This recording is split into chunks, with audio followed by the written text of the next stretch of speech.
Olá, eu sou Lúcia Helena, para quem não me conhece ainda, porque ninguém tem obrigação de conhecer, eu sou uma jornalista que escreve sobre saúde há um bocado de tempo, fiquei ali durante muitos anos na Editora Abril, fundei a revista Super Interessante junto com colegas, cuidei da revista Saúde por 17, quase 18 anos, e agora eu escrevo no Viva Bem UOL todas as terças e quintas, e hoje estou lançando aqui o canal da Vitamina Conteúdo. E o certo seria eu fazer uma apresentação, o que a gente em jornalismo chama de cabeça, né? Falar o que vai ser esse encontro, essa live, esse bate-papo de hoje. Mas eu vou pedir licença para fazer uma cabeça um pouco maior para falar da Vitamina, só um tiquinho. Vitamina foi uma ideia de criar um espaço para a gente falar de saúde, e não é por nada não, eu já gosto bastante desse nome, eu gosto demais, porque tem a ver com medicina, tem a ver com nutrição, tem a ver com cuidado, mas sobretudo porque ele é alto astral. E o fato dele ser alto astral tem tudo a ver com saúde. Esse momento que nós estamos vivendo tão cinza, tão complicado, na verdade, tem muito a ver com não ter saúde, com o oposto disso. E a ideia é criar um conteúdo que inspire as pessoas para que elas mudem de hábitos, mudem de comportamento para conquistar uma vida mais saudável, cuidar delas, cuidar do outro, cuidar da sociedade, cuidar do planeta. Esse momento mesmo que a gente está vivendo tem um bocado a ver com o que a gente andou fazendo com o planeta também. Essa é a ideia da vitamina. E qual eu acho, pessoalmente, eu acho que ninguém muda de hábito nem de comportamento por decreto, por ordem, por exigência. A gente muda quando a gente troca ideias, quando a gente conhece a visão do outro, quando a gente respeita o outro. E daí vem a ideia desse papo vitamina, que é um pouco diferente de tudo que eu fiz na vida, de tudo do que vocês costumam ver, acompanhar o meu trabalho em outros lugares, porque aqui vai ser um pouco mais descontraído, nós vamos misturar um pouco os assuntos, nós vamos aqui juntar gente diferente para falar de coisas sensacionais, e é o que vai acontecer agora. Nós vamos falar sobre esse momento que nós estamos vivendo. Foi uma Covid que passou em nossas vidas. Na verdade, está passando. E essa travessia, ela é obrigatória, ela não é opcional. Eu também gostaria de acordar e falar, passou, não tem mais. Mas a gente está vivendo esse momento e a gente vai ter que chegar em algum lugar bom. Por isso, para somar visões, inspirar, comentar um pouco sobre o que está acontecendo, cada um na sua área, trouxe aqui pessoas sensacionais que eu gostaria de apresentar. A gente tem aqui conosco nesse final de tarde o doutor Sérgio Timerman, que foi quem me provocou para lançar a Vitamina Correndo. Doutor Sérgio é cardiologista, intensivista, emergencista do INCOR aqui em São Paulo, da Sociedade Brasileira de Cardiologia, e é também um enólogo. A gente tem a Jaque Dalal, que é dona da BeHap Viagens, é uma psicóloga que sacou faz muito tempo que quando a gente não embarca num avião, ou num navio, ou num carro, ou num ônibus, a gente embarca num sonho. Tenho muita felicidade de ter aqui também a chefe Janaína Rueda, que é do Bar da Dona Onça, um lugar aqui em São Paulo que já virou nosso coração tradicional, no coração da cidade, no centro da cidade. Mas a Janaína, eu até estava falando com ela agora há pouco, é uma dessas mulheres fortes, valentes, que encara as questões todas que a gente precisa enxergar de perto, como é que está a situação. Ela não alimenta só o corpo da gente, que isso a gente também estava comentando, ela alimenta a alma, tem um envolvimento incrível com a merenda escolar, é uma pessoa com uma ideia de mundo que eu tenho certeza que vai nos ajudar muito a refletir um pouco sobre tudo. E, finalmente, o nosso convidado de honra, e para mim é uma honra mesmo. Honra, honra, honra. Eu vou repetir 10 vezes essa palavra. Eu estou atrapalhada, eu estou nervosa, mas eu tenho aqui o Maurício de Souza. E esse bate-papo ele vai ter 3 partes. Primeiro, eu vou fazer uma pergunta para cada um, depois a gente vai conversar um pouquinho aqui solto, e finalmente a gente vai fazer as perguntas de vocês. Combinado? Então, participem, mandem as perguntas, entra aqui na conversa com a gente. E eu vou começar com o Maurício. Tudo bem, Maurício? Ô, Maurício, deixa eu te falar uma coisa. Eu tenho um amigo que você conhece há muito tempo. Ele é um pouco mais velho do que eu. Nasceu em 1961 e eu convivi com ele mais de meio século, tendo que aguentar um pouco o cheiro. E de repente, esse meu amigo lavou as mãos. O Cascão lavou as mãos. Se até o Cascão pôde se adaptar, que dirá a gente, né? Como é que foi essa história? Como é que você, quem foi que inventou? Foi você? De onde veio a sacada de fazer o Cascão lavar as mãos, para dar um exemplo? E qual é o papel da arte e dos quadrinhos, especialmente, nesse momento que a gente está atravessando? Arte, quadrinho, tudo isso se concentra numa turminha de personagens que ficou muito conhecida, muito famosa. As características de cada um dos personagens são muito conhecidas também. A força dos personagens, a comunicação que eles exercem junto ao público, não só infantil, mas também a família toda brasileira, penso que me permite ter a ousadia de chamar o Cascão e pedir para ele alterar os hábitos milenares dele. Fugir da água, não lavar as mãos, não tomar banho. Não, estamos na hora de sacrifícios. E sacrifícios que ajudam o próximo. Então, filho meu, Cascão é filho meu também, vem aqui, Cascão, olha o sabonete, olha a pia, vamos lavar, ensinar como é que o pessoal lava as mãos e mostre que nem tudo deve ser eterno em termos de hábitos e costumes. Nós temos que nos adaptar, temos que nos engajar no que estiver acontecendo. Então, Cascão e a turma da Mônica toda pode e deve se engajar numa campanha, num movimento de esclarecimento sobre os cuidados devidos nesse momento por causa da coronavírus. Muito obrigada. E aí eu queria perguntar para a Janaína. Janaína, e como é que Olá. fica? Olá, Janaína, boa tarde, obrigada. Prazer, boa tarde. Janaína, como é que fica essa travessia nossa? Como é que você está vendo isso? Porque você tem existem muitas Janaínas na Janaína, né? Você também tem filhos, quer dizer, filhas, não é? Desculpa, são duas meninas? Dois Dois meninos. meninos, eu estava confundindo.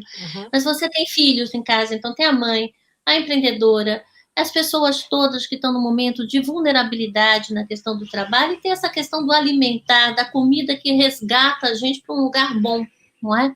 Como é que você está vendo? Olha, Lúcia, é uma coisa que eu já estava esperando, né, por conta eu tenho muitos amigos fora do Brasil que têm restaurantes e a gente já veio se preparando para isso, né, de uma certa forma. E foi interessante porque foi entrando essa nova era, esse novo momento, de uma forma muito orgânica na nossa vida. Parece que eu fui vivendo um momento que fazia tempo que a nossa família não vivia, porque a gente passa assim 16 horas dentro de um restaurante, né? E isso faz com que a gente se afaste um pouco da vida cotidiana, né? Eu fiquei com os meus filhos, agora eu retomei o meu trabalho para o delivery, então eu já não estou mais em casa o tempo todo.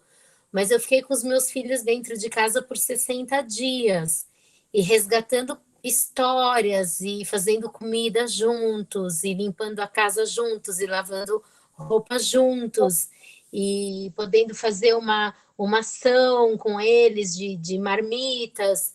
E isso foi uma coisa que me fez entender o quanto nós precisávamos ter esse restabelecimento familiar, né? Isso é bom. Foi muito bom para nós. Essa questão bom. Tem, né? Eu tenho uma amiga que brincou que no começo, se ela não perdesse a primariedade, ela ia estar. Porque a adaptação, às vezes, em algumas casas, ela foi difícil, mas acho que no final está todo mundo ganhando com isso. Eu queria perguntar para a Jaque. Jaque, como é que fica? Jaque está aí? Não estou vendo a Jaque. Jaque, meu amor, obrigada por estar aqui. Você, para quem não conhece o trabalho da Jaque, a Jaque é uma psicóloga que teve a sacada há um tempo, como eu falei, de que realizar os sonhos das pessoas por meio de viagens. E aí, como é que e você também é uma psicóloga? Como é que é lidar com a frustração? Como é que é? Porque deve ter um monte de gente frustrada, que não está podendo embarcar, que está mais ansioso. Como é que dá para lidar? Você tem essa experiência do seu dia a dia. Como é que você está lidando com isso?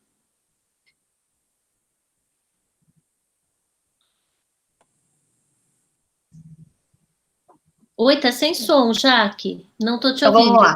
Oi. Tá sem microfone. E agora? Entrou? Agora voltou. Então tá bom. Coisas de live. Coisas de live. São muitas emoções, né? Como diria nosso colega. Eita, tá de pessoas tão queridas, tão incríveis, que eu admiro muito. E eu acho que esse momento é um momento de desafio, né? Eu vejo o Covid, como você diz, essa travessia, né? Como você bem fala, é um momento de desafio.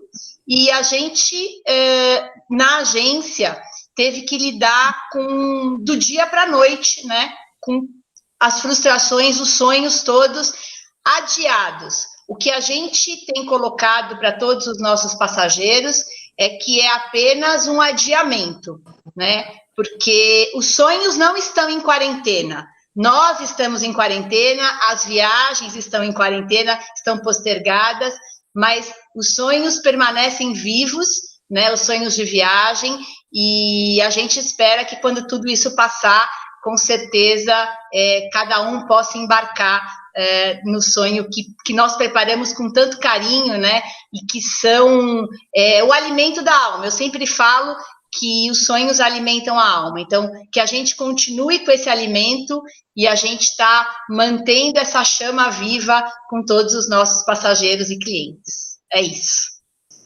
Eu queria falar agora com o doutor Sérgio, que, aliás, eu só estou aqui por causa dele. Eu estava ali adiando para lançar a vitamina, adiando. Um dia de manhã, quem me liga? Doutor Sérgio. Ele me liga e fala assim, eu tive uma ideia, vamos juntar um monte de gente, vamos juntar a Janaína, vamos juntar o Maurício, vamos juntar o Ney, né, que o Ney Mato Grosso estaria com a gente, o Ney não está porque ele foi para uma fazenda, e lá o sinal não deu muito certo. E foi ele, é o grande padrinho, então, desse papo vitamina, o grande mentor. Quero dizer para vocês também que esse título da conversa de hoje foi uma Covid que passou em nossas vidas, é dele, inclusive. Então, metido jornalista também.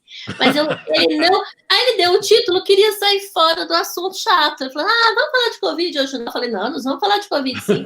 E aí eu queria saber como é que fazia essa travessia. Como médico na linha de frente, como paciente, porque o senhor teve esse problema, né? E continuar mantendo esse astral. Em nenhum momento a gente lhe viu, não sei se teve um momento íntimo, com uma cara desesperada ou mais pesada, está sempre nos levando ali para tocar esse barco nessa travessia. Então, como é que é? Médico na linha de frente e paciente de Covid-19 nessa travessia. O que compartilharia ali com as pessoas?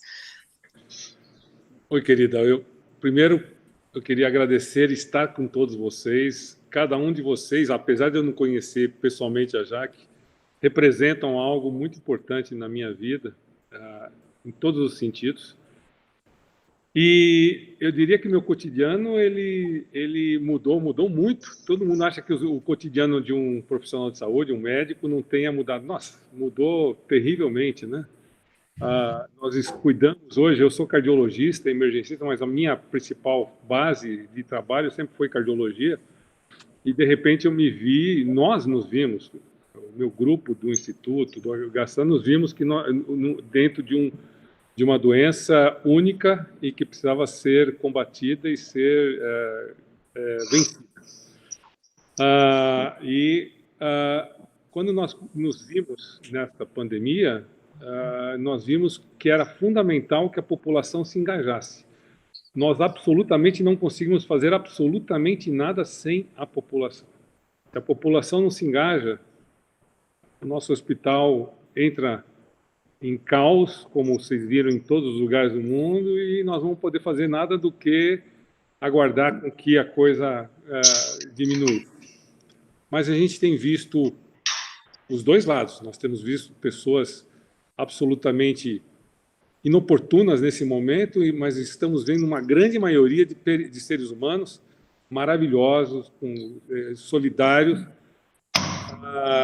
E o que nos faz, eu representando aqui o profissional de saúde, nos faz fazer essa travessia, são pessoas como vocês, pessoas aqui representadas hoje por vocês. A gente quer com que a gente tenha a travessia mais tranquila possível e imaginável. Então, vocês todos, dando uma aqui de jornalista, nos vitaminam nessa história toda. Eu queria agradecer a cada um de vocês. Se eu contar um pouquinho da história de cada um, de cada parte da minha vida em relação a um pouquinho da história de cada um dos 4, inclusive de você, minha querida repórter, vai mostrar a importância de vocês nessa travessia. Olha, eu vou falar uma coisa para vocês. Nós não estamos diante... Eu estou cansado, eu ia falar quase um palavrão aqui. Eu estou cansado de falar que isso é uma gripezinha, não é uma gripezinha. Nós estamos diante de um vírus que nos desafia como profissional de saúde, e desafia vocês na paciência e no que vai ser o pós. O pós não, porque esse vírus vai estar com a gente, graças a Deus a ciência vai nos ajudar. A conviver, né? Conviver. Mas eu falo para vocês que nós estamos no mesmo barco, só que nós estamos de um lado diferente.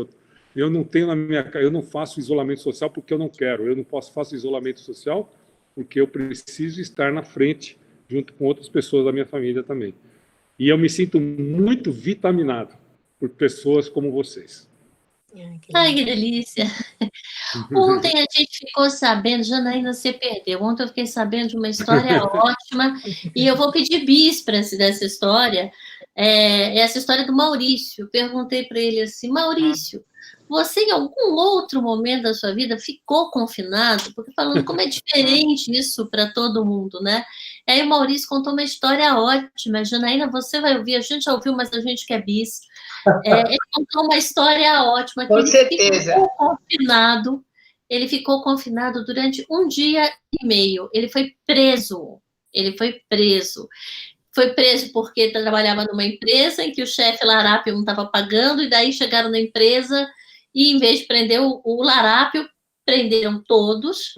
Lá foi Maurício, no dia de uma prova, para a cadeia, e ele ficou numa cela, estava muito bem vestido no dia, ele se lembra que ele estava com gola rolê, né? Então estava todo elegante, e foi para uma cela lotada de camelôs. Mas do lado oposto do corredor tinha uma outra espécie de criatura, e aí foi que ele aprendeu, Janaína, a gostar de pimentão. Maurício, conta essa história. Eu resumi, enxuguei o começo, mas conta. Você foi levado e chegou na cela, e aí? Tinha prova, tinha tudo. Lembrou bem, hein?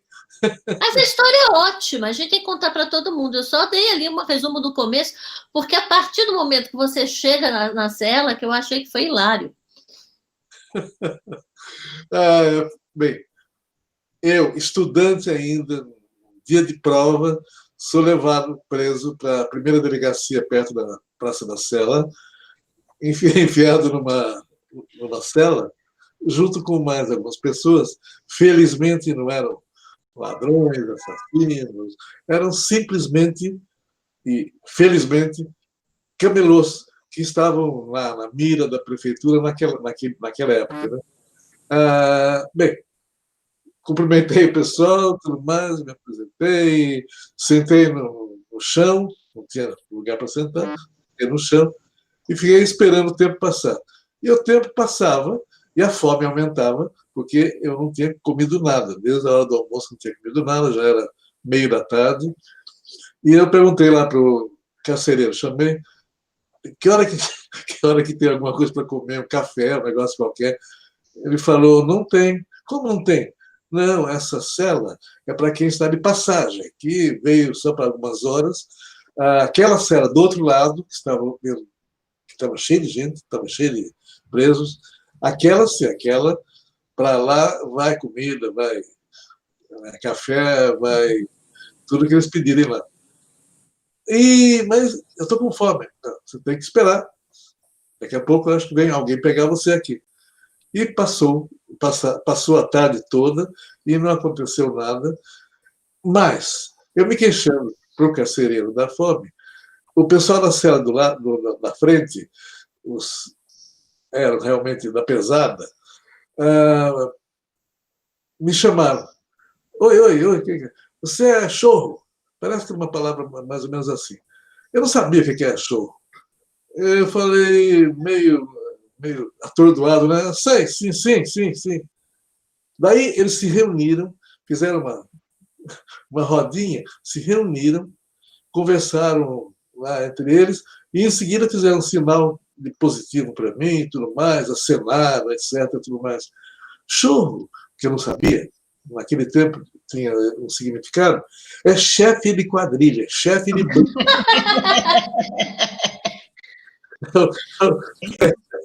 É um chefão. E eu lá, muito bem vestido, A bola rolê, tá vendo o que é? Ele estava com paletó de Twitter. Como é? Tweed, novinho, folha. Estava na estica. Não estava combinando com nada ali, realmente, no meu vestuário, nem nada. Né? Bem, chegou a comida deles. Quase já a hora da janta, né? Chegou a comida do pessoal do lado da frente. E começaram a chegar os pratos.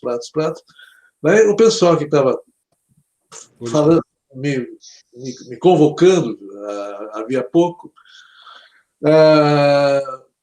eles pegaram pratos que chegavam, faziam um movimento assim, um com o outro, e pedia para o carcereiro para ele levar os 2 pratos assim, para entrar na minha cela. A minha cela não tinha abertura na horizontal, tinha só a cela mesmo, e tudo na vertical. Né? Ali cabia, então, os 2 pratos para entrar. Entraram, daí nós abrimos rapidamente para não cair, e eu via maravilha, estava cheio de comida.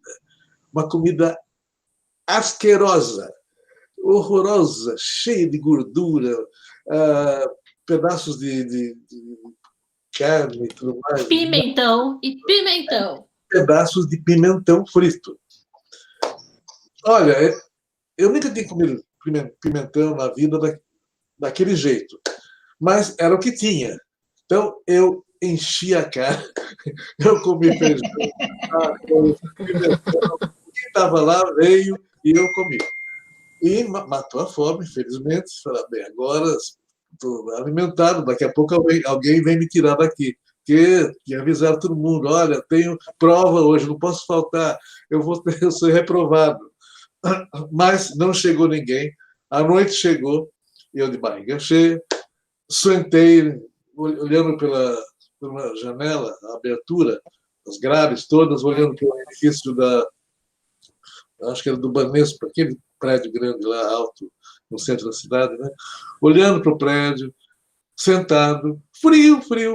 Felizmente eu estava agasalhado. E a noite passou. Acordei, depois de dormir sentado no chão, acordei e cadê alguém que me salve, né? Passaram-se as horas, chegou a hora do almoço de novo, e mais uma vez vinha lá a fome. Em seguida, eu ouvi uma gritaria lá no alto, que a delegacia, o delegado ficava no andar de cima, na primeira delegacia, ali perto do Praça da Sé. Uma gritaria danada. Eu falei, mas peraí, eu conheço, essa voz que eu estou ouvindo, eu conheço de quem é a minha mãe que está gritando lá em cima. Ela está brigando com o delegado. Ela veio me salvar. Opa! E daqui a pouco Desceu o pessoal, veio o carcereiro, abriu, me devolveram lá os documentos e tudo mais. Olha, a sua mãe está esperando você, é bom você ir embora logo. E, Ai, que delícia! Que delícia! liberdade, viva minha mãe!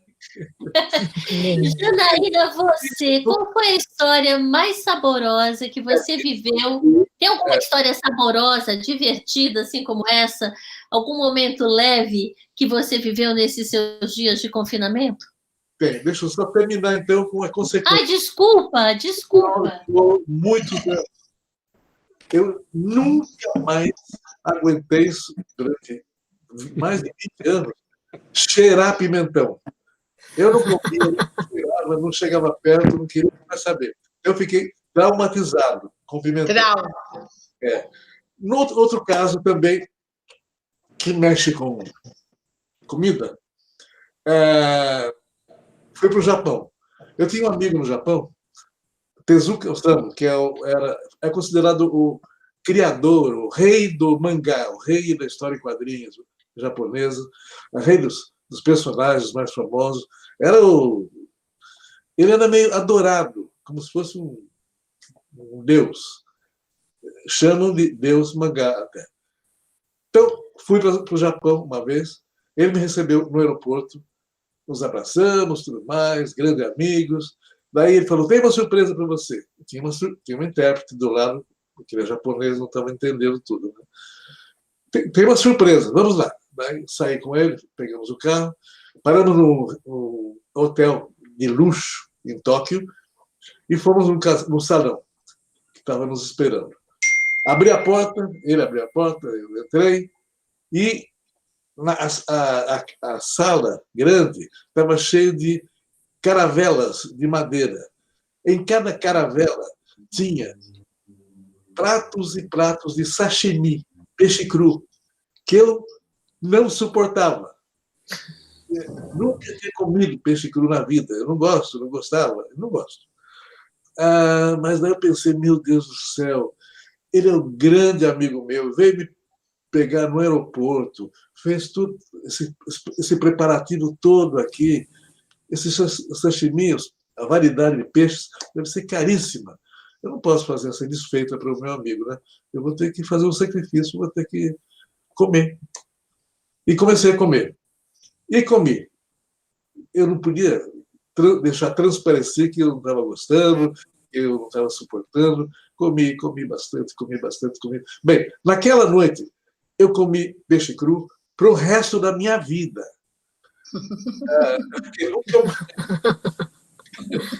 Nunca mais eu enfrentei essa prova.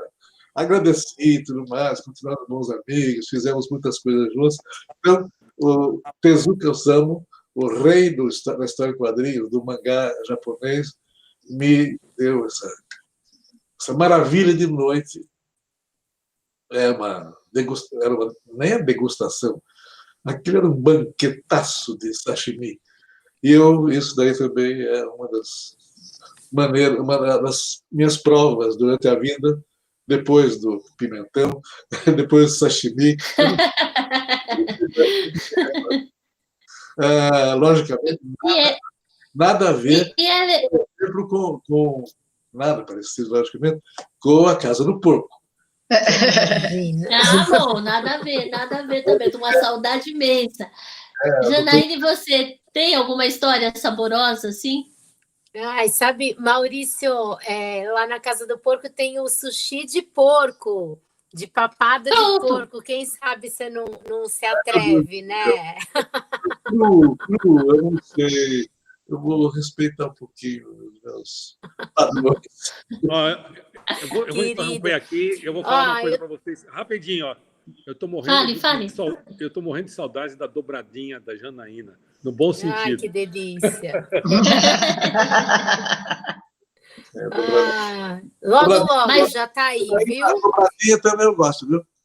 Nesse confinamento, nesse período de agora, quem tem alguma história diferente para contar? Quem teve uma experiência diferente, digamos, às vezes até na hora quase trágica, mas que depois riu e levou no bom humor? Alguém tem uma história? Bom, então, Nenhuma. aqui em casa, a gente começou a repaginar tudo, né? E a gente foi começar a andar de bicicleta de novo. Então, coisas que a gente não fazia há muito tempo, a gente voltou a fazer, né? E é interessante como as pessoas acham que cozinheiro profissional não erra na cozinha de casa, né? E nós erramos, assim, inúmeras vezes de não acertar ponto de algumas coisas e de queimar um bolo, sabe, no forno, porque estava fazendo faxina e, de repente, você esquece que você tem um bolo no forno, porque quando você está na cozinha do seu restaurante, você não está fazendo a faxina, você está focado lá em atender os seus clientes. E em casa tudo muda, né? E você começa a perceber o quanto você fica vulnerável dentro da sua casa cozinhando também, né? Que não é assim, porque você é um chefe profissional que você acaba tendo que cozinhar. Então foram inúmeros erros e a gente ria da gente mesmo, né? Você dá risada de você mesmo, assim. Como assim eu não acertei esse pão de queijo do jeito que eu queria? Como assim eu não acertei a fazer a receita desse bolo, né?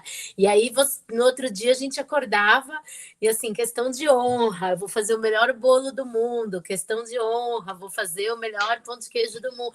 E aí a gente ficava disputando, eu e o Jefferson, quem que fazia a melhor comida, e meus filhos eram os jurados, né? Sempre. Agora, de tanto meu filho cozinhar com a gente, o mais velho, ele passou agora a cozinhar todos os dias aqui em casa. Ele sozinho, ele faz o bolo, ele faz o almoço, e foi muito bom. Foi muito legal. Quantos anos ele tem, Janaína?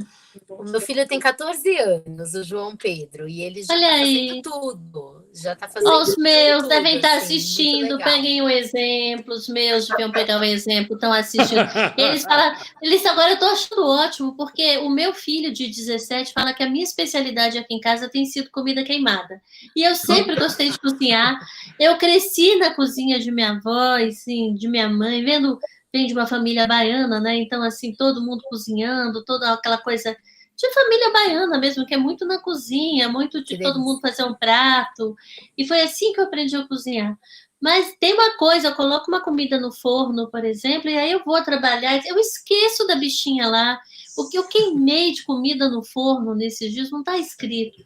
E Todos você, Jaque, me Então, conta. eu vou engatar no assunto comida, né? Que o meu desafio eu não sabia nem ligar o fogão, Janaína. Então, eu não sabia nem ligar o fogão.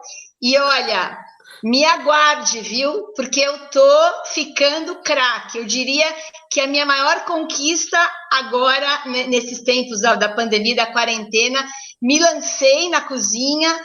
E tá indo bem, tá indo bem. Eu tô vendo que o treino é bem importante e tô me arriscando a fazer pratos. E é muito interessante porque eu tô muito numa linha de travel and food, né? Então, tô fazendo pratos internacionais ligados aos destinos, pegando receitas que eu já gostava de provar nos países que eu visitei. Então, a coisa tá ficando séria, viu? Tá ficando séria, mas brincadeiras à parte, eu acho que uma das contribuições, né, que esse confinamento está trazendo para todo mundo, com todo mundo que eu tenho conversado, é algum desafio novo, né? A gente tem se desafiado, a gente tem se conhecido melhor, tendo uma oportunidade mesmo de contato maior conosco, né?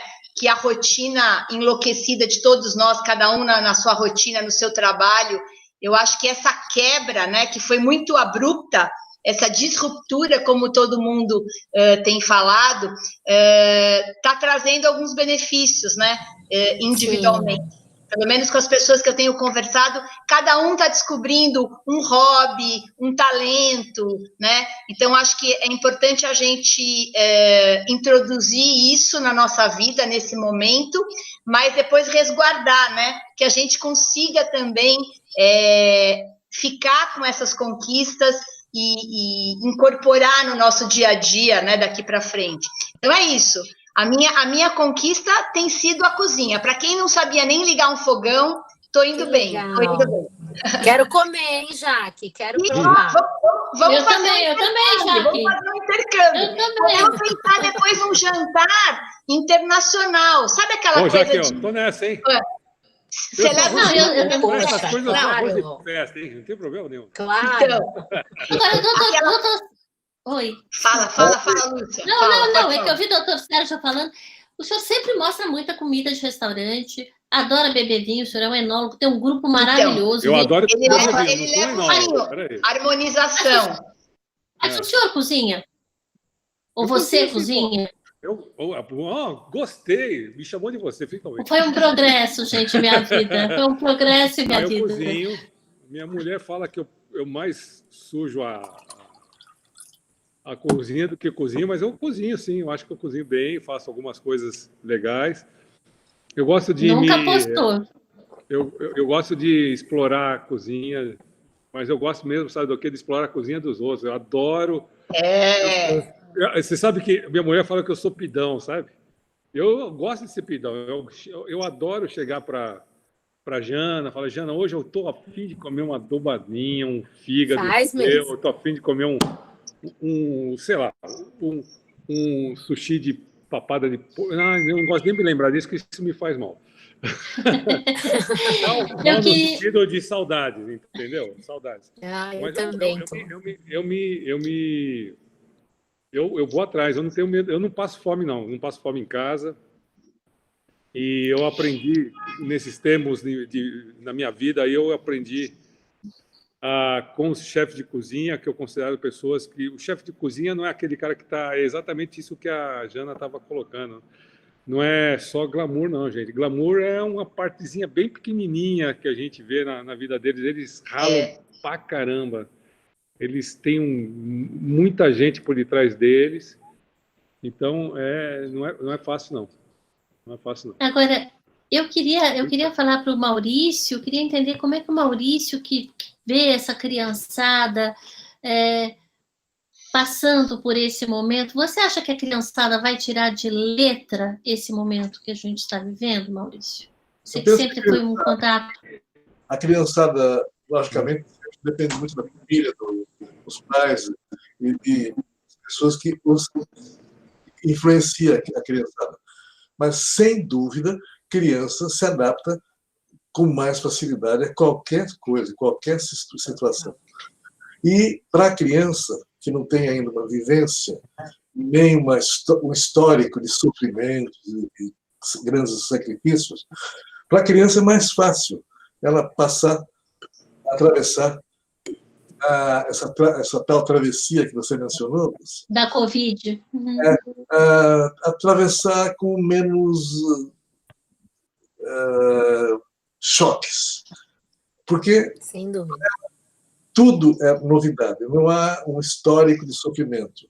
Não há, um histórico de sacrifícios. Ela está aprendendo. Eu acho que a criança aprende, reage e pode nos dar, depois de algum tempo, depois que vira mocinho, adolescente e tudo mais, pode dar bons exemplos e boa orientação para os mais velhos, para os adultos.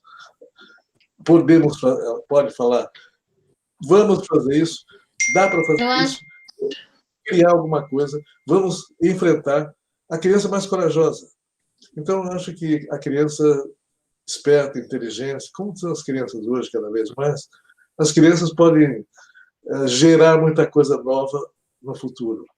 Principalmente se essa onda, essa pandemia, demorar mais tempo.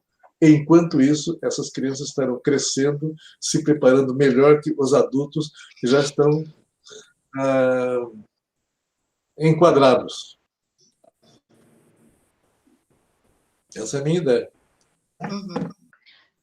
Até porque eles são muito mais tecnológicos, eles já nascem alfabetizados nessa tecnologia toda, eles já estão acostumados a se relacionar com seus colegas de sala de aula, terminou a aula, eles estão se relacionando por meio de plataformas digitais. A gente que não estava acostumado a ficar o tempo todo, a ter esse contato e encontrar nesse contato algum calor, porque a gente precisa desse calor, que no primeiro momento a gente achou que era uma frieza, né? Outro dia a gente estava falando que a gente está vivendo a geração physical, né? Que é um pouco físico, um pouco digital, é tudo misturado. E, doutor Sérgio, tem uma pergunta para o senhor que mandaram uma pergunta, mas essa pergunta veio para... Uma pergunta não é o terceiro bloco, não? Não, tá bom. A pessoa que estava aqui. Eu acho assim, nesse fantástico mundo novo, eu estou o tempo todo olhando o celular, porque é aqui que mandam as perguntas, aqui que tem um ponto. Então, quando eu abaixar a cabeça e estiver olhando, vocês me desculpem essa falta de educação. É a nova linguagem ali do mundo. Então, tá bom. Então, puxa aí uma você, Lúcia. Imagina, isso é que você não sabe o que eu já xinguei, o que eu desenvolvi habilidade de palavrões novos nesses últimos... Olha, eu recomendo que todos vejam no blog dela, no UOL, o que ela escreveu recentemente. Aí, maravilhoso, hein? Uma das últimas suas editoriais está linda. Falando sobre palavrões e companhia limitada. Foi duro. Falando essa raiva que está aí. Isso também é muito difícil para a gente, né? Então, essa é uma outra questão. A gente está aqui num papo agradável de amigos, mas é um mundo muito difícil lá fora, em que as pessoas estão se agredindo muito. Eu não quero entrar em política, porque realmente não é minha praia, não gosto, às vezes eu preciso pisar nela, mas o fato é que as pessoas estão com os nervos à flor da pele, sendo muito agressivas umas com as outras. Como é que a gente consegue... Essa é outra travessia, que não é lidar com o vírus, mas lidar com o virulento que há em nós, né? E que também faz um mal para a saúde danado. Como é que vocês veem isso? Como é que dá para sair com leveza no meio desse mar de lama, das pessoas se xingando e se torpedeando? É uma coisa assim. Deixa eu entrar aqui. Quando a gente fala o que nós estamos passando é uma tragédia. Já colocando a coisa de uma maneira um pouco mais pesada. É uma tragédia. A Covid, ela veio e mudou a vida de todos nós, obviamente. Agora, quando nós vamos atrás do que ela vai trazer depois dela, as pessoas não têm ideia. O trauma psicológico, gente, ele vai ser algo que tem que ser trabalhado. Nós temos uma psicóloga aqui, a Jaque, você sabe que nós temos lições, nós temos ciência mostrando isso. Quando locais que tiveram tragédias importantes, como eu tô falando quando a gente fala de tragédia, uma tragédia natural como uma enchente, ou quando a gente pega uma tragédia como um atentado terrorista, a gente vê que os problemas físicos, não só cardiovascular, que é a minha especialidade, eles aumentam, triplicam, quadruplicam durante e após isso. Você imagina durante e após uma pandemia que já tem 3 meses na nossa vida.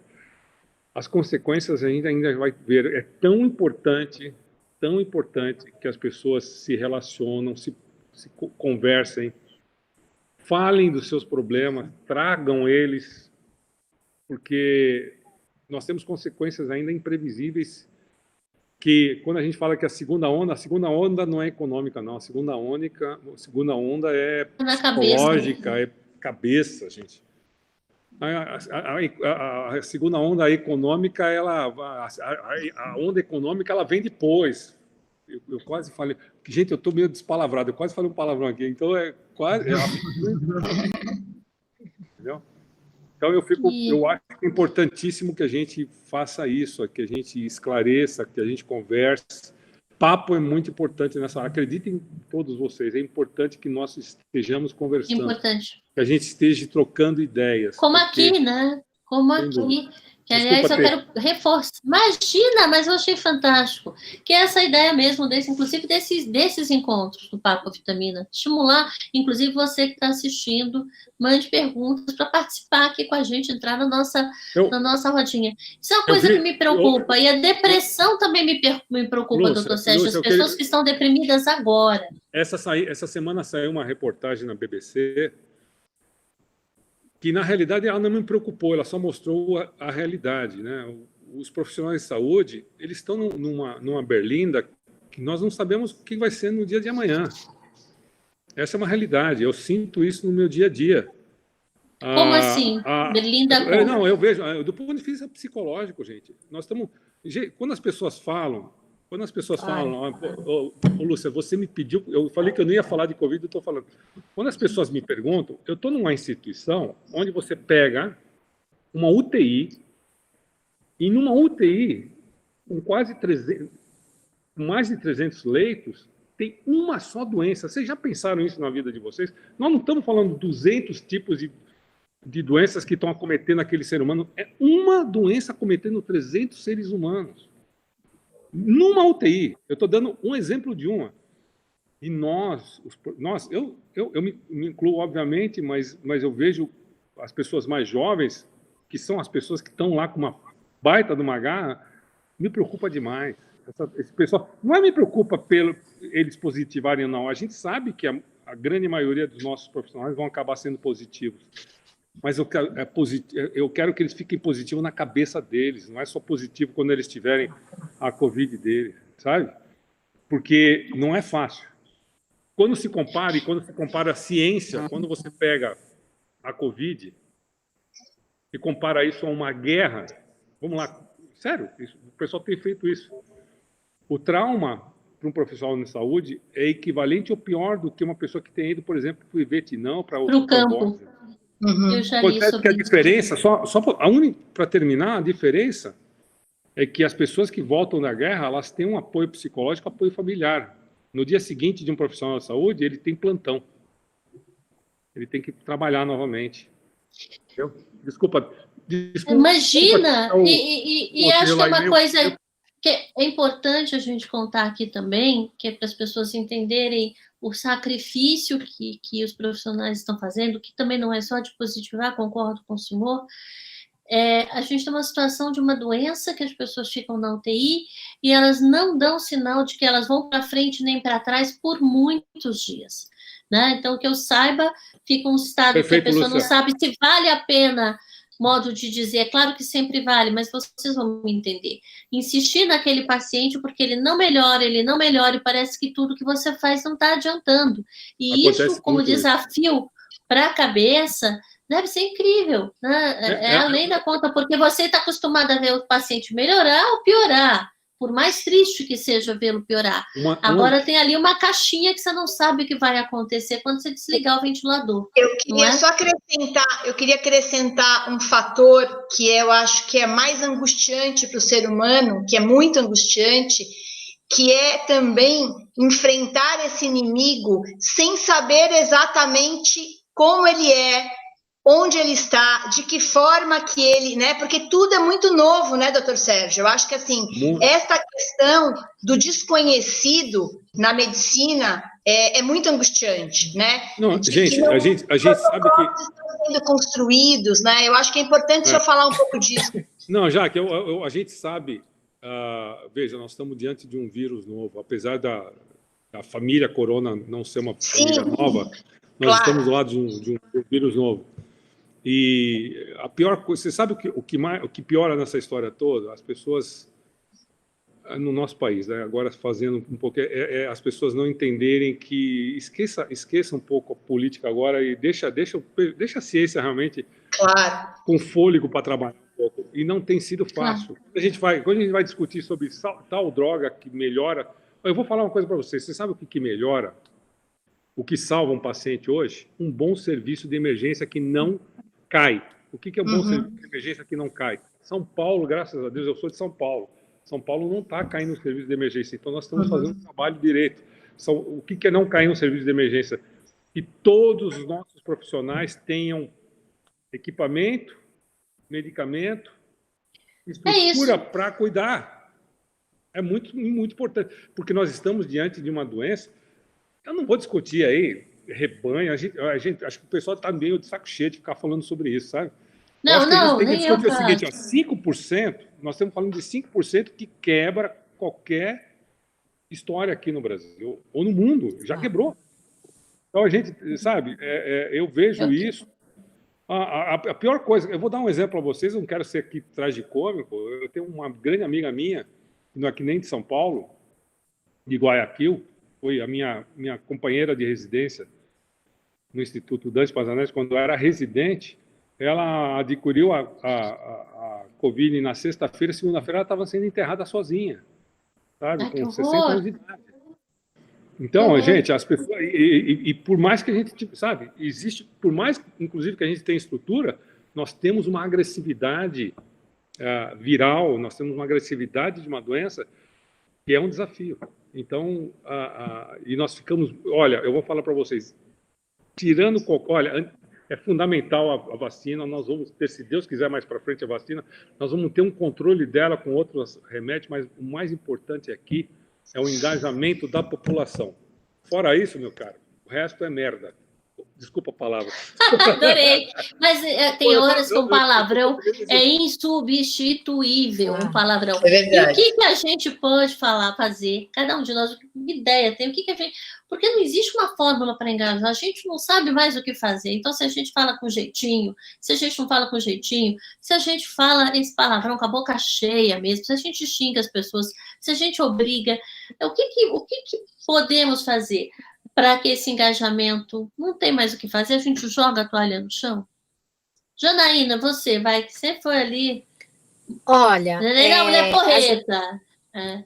Eu acho que na vida a gente pode perder muitas coisas, inclusive as materiais, porque as materiais são bens de consumo e nada pode ser mais importante do que a nossa saúde, né? E depois da saúde, você tem a esperança. E é essa que a gente não pode perder.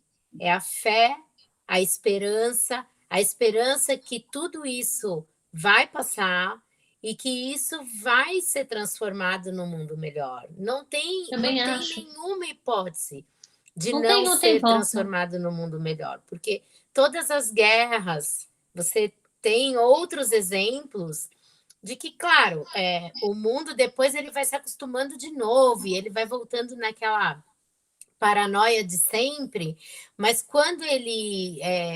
na verdade, a gente está colapsando os hospitais porque a gente se colapsou, porque a gente quase se extinguiu. Então, quando a gente faz isso, não tem jeito, o mundo para, né? A natureza, ela para, ela fala, não. Eu lembro quando eu era criança, e eu perguntava para uma tia que era, assim, bem mística, né? E eu perguntava para ela, tia, o mundo vai acabar? E ela falava para mim, não, o mundo nunca vai acabar. Nós é que acabamos.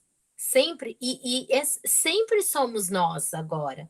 E esse mundo, ele chegou e ele explodiu do jeito que ele explodiu para a vida, eu não acredito que tenha um fim do mundo, mas eu acredito que tem um fim de quem faça mal para ele, no sentido de nós somos uma célula só quando a gente se junta, né? É verdade. Não somos você, não.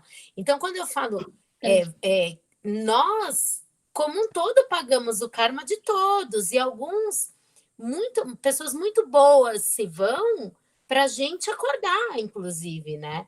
Para a gente falar, opa, não quero perder aquela pessoa, por que ela se foi? E quando você vê que aquela pessoa se foi, você se transforma. Você se transforma num ser humano melhor. É verdade. Né? Porque você sofre. Então, ou a gente vai pelo caminho do amor, ou a gente vai pelo caminho da dor. É muito melhor ir pelo amor, né? Do que ir pela dor. E que seja assim, que seja um mundo melhor para todos nós sempre, né? Uhum. Maurício, tá mais difícil agora para trazer esse amor para as pessoas? É mais difícil falar das coisas de uma maneira mais doce e mais suave, como você faz por meio da Turma da Mônica, nos dias de hoje, do que antes? Porque quando eu era menina e ansiava pela minha revistinha da Mônica ou do Cebolinha. Em ocasiões como essa que estamos vivendo, o melhor caminho é amor, solidariedade, carinho, compreensão e proximidade. Proximidade do ser humano, proximidade, nem que estejamos em quarentena, mas ninguém está exatamente sozinho. Eu, por exemplo, estou de quarentena com a Alice, minha mulher, era um período em que eu aprendi muita coisa de novo na minha mulher, que algumas coisas que eu não tinha reparado, felizmente coisas muito positivas. Ainda não reparou, Maurício? Pelo amor de Deus, eu tenho... meio século e ainda não entendi tudo, mas a gente está aprendendo, como mulher a gente aprende sempre. Sempre vem surpresas, né, Maurício? Sempre tem surpresas, né? Felizmente, boas surpresas. Então, estamos aprendendo muita coisa, estamos descobrindo coisas em torno da gente também, maneiras de enfrentar a situação.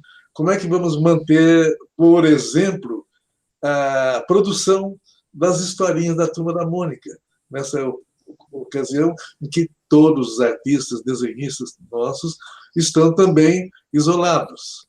Felizmente, temos uma tecnologia que está nos ajudando tremendamente nesse momento, que nos aproxima, que nos une e que faz com que um discurso que qualquer um de nós, da chefia, faça, todo mundo vai ouvir e entender da mesma maneira. Então, a tecnologia é, nesse momento, a salvação de muitas empresas, de muitas profissões, de muitos projetos que, se não fosse a tecnologia, não fosse o processo que estamos usando agora, estariam paralisados, congelados e estaríamos mais atrasados ainda no caminho da redenção, no caminho da volta, no caminho do final da travessia, que vocês usaram aí a palavra, né? Então, eu estou na travessia, lógico que é um sacrifício, eu estou mais de 60 dias sem botar o pé na rua, por uma questão de segurança e por uma questão também de eu poder fazer isso. Ainda bem, graças a Deus.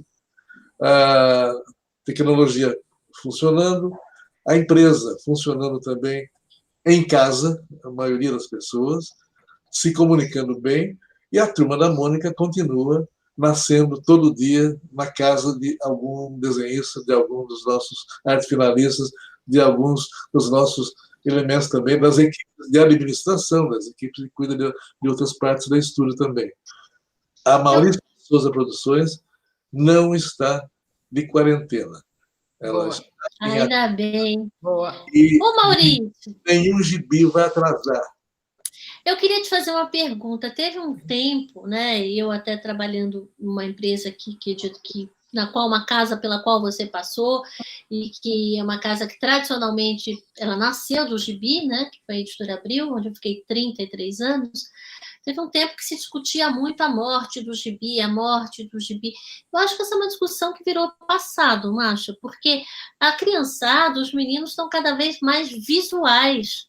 Então, volta a ser muito moderna essa linguagem, porque eu até acho que ela deveria, eu pessoalmente, mais explorada em livros didáticos e tudo, porque é a linguagem, ou que seja no digital, é a linguagem que a criançada está cada vez mais entendendo. Hoje é tudo muito visual para eles. Sim, o que você pensa disso?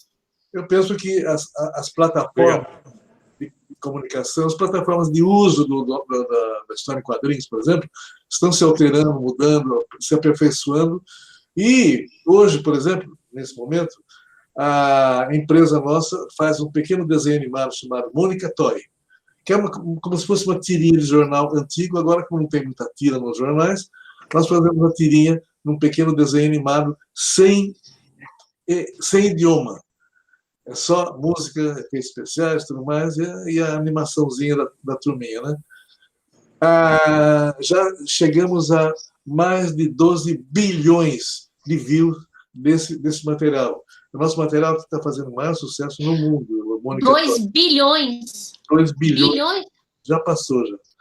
E até vou fazer mais uma série nesse tipo de comunicação sem idioma, porque assim acabou de fazer, já espalha pelo mundo, pela internet, e ficamos chegando com a Turma da Mônica em qualquer país. Temos outros projetos em andamento, em planos, que também não vão ser prejudicados pelo que estamos já prevendo que vai ser o processo da vida social, da vida profissional e tudo mais. Nós temos que usar cada vez mais a tecnologia, usar de esperteza, observar bem o que está acontecendo em outros países, nas áreas que estão trabalhando com o produto parecido com o nosso. Estou de olho, abri uma empresa no Japão, está ajudando bastante eu conhecer também como é que funciona a Ásia, nesse sentido de rapidez e produção. Eu estou me preparando para o outro milênio. Ok, gente, que delícia ouvir isso, né? Enquanto a gente está aqui perguntando como vai ser o dia de amanhã, temos aqui Maurício de Souza, que me acompanha desde que eu me vi por gente, né? Que eu cresci, como eu disse, meu amigo Cascão é um pouco mais velho do que eu. Cresci com Cascão, cresci com Mônica e Cebolinha. Maurício, preciso fazer uma pergunta, nada a ver. Desculpa desviar o assunto, gente, mas o bom da vitamina é isso, que é tudo junto, misturado, cada um pergunta o que quiser. Preciso fazer uma pergunta, porque eu não sei quando eu vou estar aqui batendo papo com você de novo, espero que em breve. Primeiro, acho que todo mundo te faz essa pergunta, eu sempre tive essa curiosidade. Se você tem uma personagem predileta. E segundo, quando eu era menina, eu acho que anunciava um pouco... Ele tem, sim, o Dr. Timerman. Existe esse personagem, Dr. Timerman. Eu queria saber, assim, por que a Tina aparecia tão pouco, né? E a Tina cresceu. Para mim, foi uma traição quando ela cresceu. Eu era fascinada pela Tina. Eu acho que eu já começava a ver que eu ia fazer jornalismo na PUC, ia ser também meio alternativa, meio bicho grilo. E a Tina aparecia muito pouco. Como é que é a história da Tina nas suas personagens? Desculpa desviar, gente. Já que não queria falar de Covid, vamos falar da Tina. Talvez a Tina tenha diminuído na participação, porque era uma mocinha, e o autor, o criador da Tina, não sabia bem como tratar desse assunto. Então, eu fiquei aguardando roteiristas, mulheres, para me ajudarem nisso. Olha, agora, que interessante. A primeira pergunta que você fez é que personagem que eu curto mais? Isso. Gostar de personagem, eu gosto de todos, são como se fossem meus filhos. Mas o personagem que dizem que é meu alter ego é o Horácio, o dinossauro filósofo. Horácio. Vem aí em um desenho animado muito, muito bem feito e muito ambicioso. É mesmo? Quando? Vai depender de umas negociações na Ásia, que estão em realização agora. Enquanto vem outros filmes. O filme ao vivo com a Turma da Mônica, vem mais um aí no fim do ano. O filme Lições com a Turma da Mônica. O primeiro que foi lançado com muito sucesso, bilheteria maravilhosa. E agora, então, que achei cinema ao vivo, vamos também enveredar. Temos os desenhos animados e temos também agora o live action, que adorei fazer e adorei os resultados também. Que delícia, que delícia, que delícia. Eu tenho uma pergunta para o senhor, que não é minha, viu, doutor Sérgio? O doutor Sérgio está ali falando o tempo todo que eu devia fazer um monte de pergunta. Meu Deus do céu, tem pergunta para Jaque, pergunta para o doutor Sérgio, pergunta para o Maurício. Meu Deus, preciso começar a fazer essas perguntas agora. Pergunta para Jaque, da Rosana, eu não entendi, eu não vou saber ler sobrenome. Rosana, sinta-se atendida, porque ou digitar errado ou tem mais consoante do que qualquer coisa. Eu não vou arriscar. Essa Rosana pergunta o seguinte, Jaque, como é que você acha que vão ser as viagens na pós-pandemia? Então, eu acho que a gente... Jaque, posso fazer uma pré antes de você entrar? Não? Por favor, Sérgio. Faço questão. Fique à vontade. Viajar não é luxo. Viajar não é luxo, é necessidade. E as pessoas vão entender isso. Boa, exatamente. Não, eu acho que esse preâmbulo, né, que você fez é fundamental. A gente só vai ter que se readaptar, né? Eu acho que a gente está pensando num momento mais intermediário, mais próximo, e nós estamos imaginando que vão ser viagens mais próximas. O mercado doméstico deve aparecer primeiro, né? Então, as pessoas vão preferir fazer viagens mais curtas, para destinos mais próximos, até por uma questão de confiança, né? E o mercado todo, hoteleiro, as companhias aéreas, os receptivos, todo mundo tem se reinventado e se adaptado a esse novo momento que exige protocolos de segurança biológica, né? Então, isso é super importante. Então, eu acho que o primeiro momento, as pessoas vão preferir viajar para lugares mais próximos, né? Então, a gente está apostando que vai ser um momento muito bom para o Brasil, para a gente redescobrir o nosso Brasil, né? Porque, de uma forma geral, a maioria dos passageiros sempre preferiu viajar para fora, né? Por vários motivos, e aproveitamos aí para desbravar o mundo. E acho que, nesse momento, a gente vai fazer uma viagem mais para o Brasil. O Brasil que não conhece o Brasil vai ser a nossa aposta para esse primeiro momento. Temos aqui uma pergunta para o doutor Sérgio. A pergunta é do seu colega, doutor João Fernando Ferreira, que é o presidente da Sociedade de Cardiologia do Estado de São Paulo. Um grande abraço, João. Ele fala assim, a pergunta dele é assim: está todo mundo bem cansado de ouvir falar de crise do Covid. Ele quer olhar um lado mais positivo. Ele acha que todo mundo tem que se redescobrir e se reinventar. E ele pergunta, o que vai sobrar, na sua opinião, de positivo após essa pandemia? Boa pergunta para todo mundo. Eu acho que é a redescoberta exatamente de cada um no seu quadrado, né? Eu acho perfeita essa colocação. João, um grande abraço para você. Você é um amigão aí, e o presidente da Sociedade de Cardiologia do Estado de São Paulo. E eu vejo isso com exatamente isso. Todos nós, inclusive nós profissionais de saúde, nós vamos ter que nos redescobrir o nosso trabalho, o nosso dia a dia institucional.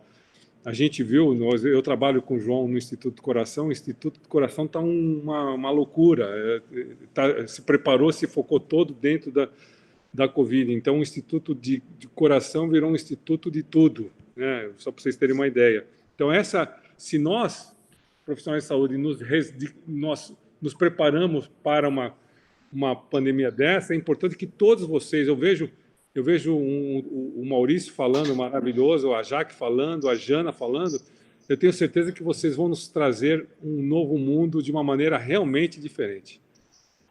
É isso que eu espero, que cada um contribua com um novo mundo, né? Quando a gente fala um novo mundo, aqui não tem nada, sabe, que a gente traga o melhor de nós, que na gastronomia a gente traga o melhor que a gastronomia possa nos oferecer, que as viagens, eu acho que nada vai acabar. E olha, nós temos um ponto importante aí. Pode chegar vacina, pode chegar a melhor medicação do mundo, mas aqui tem que chegar a principal coisa, que é a lição que a pandemia nos traz. Porque a gente pode tratar dela, ela vai ser, se Deus quiser, ela vai ser enfrentada e vai ser vencida, mas pode vir outras pandemias. Então, como é que o ser humano vai se preparar sempre para esse tipo de situação? Acho que isso foi um grande estágio para o que a gente vem daqui em diante, né? Daqui para sempre. Cuidar do próximo, cuidar da nossa cidade, cuidar do nosso país, cuidar do nosso mundo. Acho que isso é mais importante. Só quero complementar uma coisinha, Sérgio, que acho que é muito importante. Para mim, a maior lição da pandemia é que realmente a gente deixe de viver o eu e consiga viver o nós, né? Eu acho que a grande lição, hoje nós estamos todos interdependentes, né? Cuidar de mim significa cuidar do outro, e o outro cuidando dele também está cuidando de mim, né? Então, diga, Lúcia, eu acho que é isso, é substituir o eu pelo nós, né? E de uma forma realmente efetiva, não no blá blá blá, né? Porque no blá blá blá realmente é muito fácil, né? Mas que essa lição fique para sempre. Jaque, eu vou dar um exemplo para você. Vocês vão falar, mas o que isso trouxe de importante para a instituição? Eu vou dar um exemplo típico, acho que a Jana pode entrar no meio disso. O pessoal da gastronomia, de restaurantes, estão sofrendo pra cacete. A gente isso sabe que eu queria dizer também. Eles estão tendo uma vida complicada, gente. Eles estão cheios de gente que dependem deles. E o pessoal reclama, óbvio que tem que reclamar, quer políticas públicas para isso. Mas, ao mesmo tempo, eles não deixaram de esquecer da importância do momento de serem pessoas que colaboram com o dia a dia. Eles são fundamentais não só para nos dar um pouquinho de alento, um pouquinho de alimentação, mas um pouquinho de esperança nisso tudo. Um exemplo da Jana e do marido dela, do Jefim, de servir duas instituições, uma semana toda. Gente, isso não tinha nenhum compromisso deles. Nada, zero. Se eles fizeram isso, é porque eles viram que isso era importante para com que a gente conseguisse minimizar a situação difícil que a gente tem passado. Ele vai de exemplo.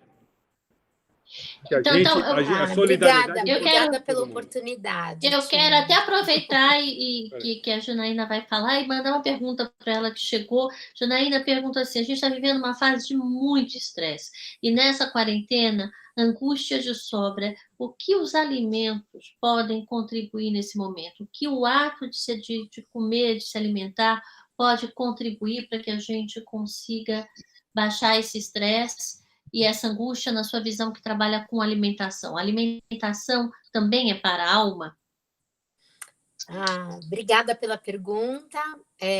Na realidade, o que eu penso é que todos nós estávamos assim numa loucura também na alimentação, né?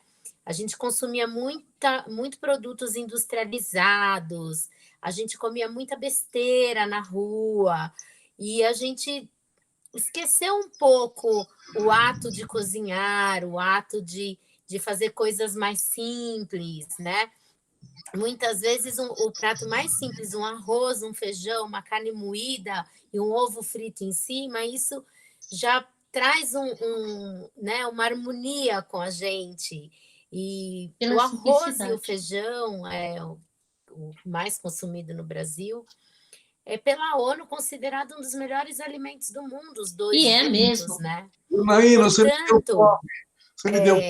você tem um prato rico, né? Você volta às suas raízes, às suas origens, você tem uma memória afetiva e, ao mesmo tempo, você está prestigiando aquilo que é do seu país, aquilo que você pensa que é mais simples, mas quando, na realidade, quando um estrangeiro chega, o que ele mais quer é comer aquilo que a gente não valoriza. Então, hoje, pensar no local, né? Então, comer o mais próximo que você puder com produtos sem agrotóxicos, mais orgânicos, mais frescos, e entender que você também pode comer menos, você não precisa comer tanto, você come menos porque é natural que numa guerra, principalmente como essa, a gente começa a pensar no desperdício, né?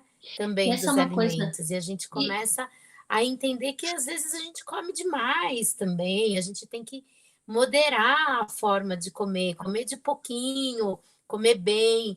Às vezes é melhor trocar uma comida assim, sem sabor, por uma com sabor, né? Uma com alma, uma com um cheiro, com tempero. E uma outra coisa que eu faço muito, que eu fiz nessa loucura toda, que eu fiquei esses 60 dias na minha casa, foi que eu fazia muitos banhos com, por exemplo, você pega água, você põe um pouquinho de leite na água, um pouquinho de mel, e você fica ali, se você tem uma banheirinha. Se você não tem uma banheira, você passa um óleo essencial no seu corpo, você respira, né? Se dá esses E momentos, né? massagem, teve um dia que acabou o creme, né, de massagem.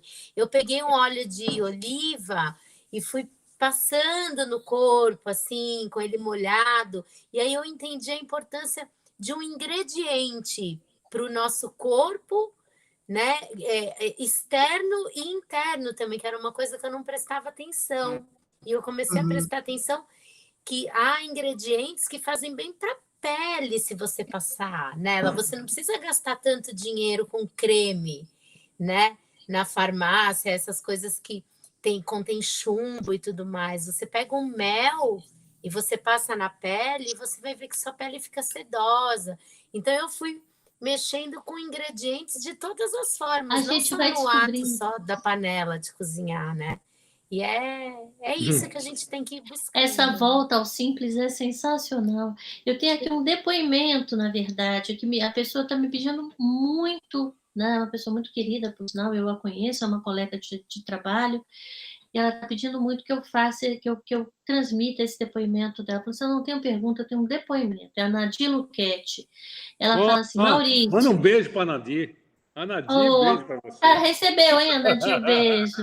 Nadir, ela fala, Maurício, os personagens do Maurício de Souza, suas histórias salvaram a minha infância, que foi muito, muito difícil, apesar de não parecer. A fé, a fantasia ainda vão salvar muitas pessoas, assim como ele me salvou. Eu te amo, Maurício. Então, pronto, Maurício, recebeu. Nós também. Então, nós, todo mundo. Nós também. Nós vamos aproveitar, vou aproveitar e emendar com uma pergunta para o Maurício, temos mais uma pergunta para o doutor Sérgio, aí estão pedindo para a gente fazer um encerramento, porque vai dar 1h30, daqui a pouco. Maurício só queria 1 hora ontem, a gente ficou aqui cuidando. Olha, nós temos uma pergunta para o Maurício, sou suspeita porque a pergunta vem aqui de casa, viu, Maurício? Vem da minha filha, sendo honesta. Ela mandou 2, ela está brigando para não cortar nenhuma. Eu acho que a arte, agora que desaceleramos a rotina, está sendo mais refletida e também o nosso fôlego nesse momento. Então, gostaria de saber o que você enxerga, como você enxerga o papel de artistas de todas as áreas em tempos de crise. Muito boa pergunta. Excelente pergunta, hein? O artista em crises, em graves crises, principalmente algumas crises que têm uma conotação, às vezes, um pouco política, né? Os artistas são os primeiros a sofrer algumas consequências aí e ficarem meio afastados do palco, afastados do foco. Mas o artista, por outro lado, ele cria, ele inventa, ele é criativo. Ele atravessa essas situações e atravessa, logicamente, com experiência para melhorar, para ficar mais curtido. Ele vai ficar mais sabido, vai mostrar o que ele sabe criar de uma maneira muito mais colorida e talvez até mais democrática, vai chegar para todas as classes. Então, o artista, as crises são os grandes desafios para os artistas mostrarem ao que eles vieram. Que maravilha. Doutor Sérgio, eu vou então para emendar e não deixar a menina, depois eu vou ter um problema aqui em casa, vocês imaginam, se eu cortar uma pergunta dela, a segunda pergunta da Alice Heskett é para o senhor. Ela pergunta o seguinte, eu quero fazer medicina, estou estudando para fazer medicina. Como você acha que essa pandemia vai revolucionar a área de ensino? E o que os futuros médicos devem aprender para lidar com momentos como esse que possam se repetir no futuro? Bom, que ela pergunta tivesse sido ótima, jornalista, né? Tá vendo? Mas que vai fazer ótima, medicina. Eu acho que a valorização do professor... Você sabe, Lu, eu acho maravilhoso que as pessoas... Sempre a medicina foi um objeto de desejo de muitas pessoas. Mas as pessoas têm que desejar também o profissional, ser um enfermeiro, ser um fisioterapeuta, ser um dentista também. Também é algo que Cara, resposta olha, aí. vou contar uma coisa para vocês. Eu não sou nada sem um desses profissionais. Nada, absolutamente nada. E eu vou falar uma coisa para vocês. Eu me sinto um cara agraciado. Você que quer ser médico, eu me considero uma pessoa absolutamente agraciada. Agraciada pela vida, por ter me dado a oportunidade de conhecer pessoas, de cuidar de pessoas, como o Maurício. Maurício, você acredita que o Maurício confia em mim desde que eu era residente de medicina? É muito louco, né? 35 Ele estava anos, isso é coisa falando, demais, 35 anos de doutor Sérgio. Não, 35, você vê como eu sou um cara jovem, né? Mas então, ele foi uma coisa, foi um dar-se de graça que a gente eu falo para você que quer ser médico, a primeira coisa que você tem que fazer é gostar de ser humano e não querer gostar só de dinheiro. Goste do ser humano. Se você não gosta, se você está pensando em medicina por uma outra questão, esqueça ela. Pense no ser humano. É isso que eu falo para vocês. Mais nada. Que lindo. Então, eu vou fazer outra pergunta. Emendando nessa, a formação do médico, claro que eu não digo que os médicos se formam pensando em dinheiro, mas esse ser humano, eu que acompanho a medicina há 33 anos, sou uma voyeur da medicina, esse ser humano ficou... Voyeur é ótimo. Não, sou. É uma charlatã profissional, né? As pessoas falam, quando eu escrevo, as pessoas são charlatã, você não é médica, por que você está explicando a diferença de vírus para bactéria? Então, eu queria saber... É um fato, a formação médica, não só no Brasil, mas no mundo, ela se afastou muito desse ser humano.